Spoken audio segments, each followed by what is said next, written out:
à la base, je suis ébéniste.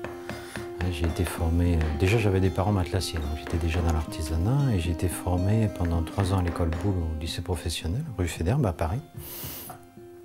Après ça, je suis rentré chez un patron où j'ai fait beaucoup de restauration. Je me suis mis à mon compte en 1994 et j'ai fait de la restauration et de la copie d'anciens de 1994 à 2004. Et en 2004, j'ai attaqué la création de meubles. Soit j'arrêtais l'ébénisterie, ou soit je me relançais tout en continuant ce domaine-là quand même, vers autre chose. Comme j'aimais faire du dessin, de la sculpture sur bois, puis mon métier d'ébéniste, j'ai rassemblé ces 3 passions et j'en ai fait qu'un seul domaine.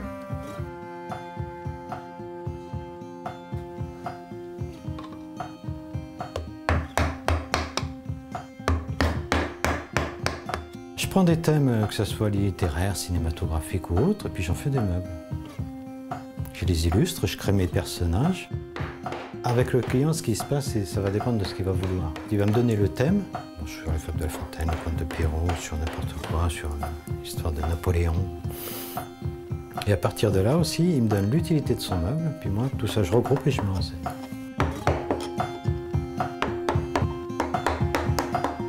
C'est certain que moi, mes maîtres à penser, c'est pas du tout les maîtres qu'on a pu avoir, comme Boulle, Riesner, etc.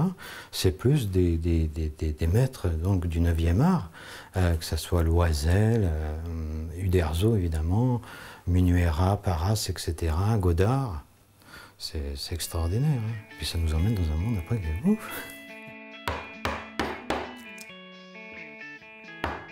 J'ai des envies, alors après ces envies, il faut pouvoir les imposer. Puis ce qui est bien dans ce domaine-là, c'est non seulement on se fait plaisir, on fait plaisir aussi aux clients,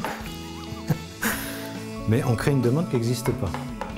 Donc c'est là où quand quelqu'un arrive à l'atelier, on dit bon, comment il va réagir, il faut que moi je l'emmène dans mon délire. Donc là, il y a toute une démarche à faire, une explication. Et puis soit il me suit, soit il me suit pas.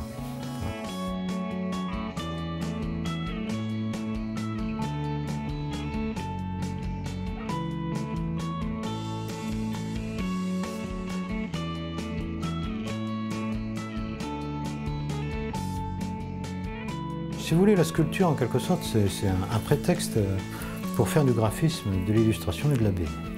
Voilà, tout simplement. C'est juste un support. Puis ce support, bon, il est quand même intéressant.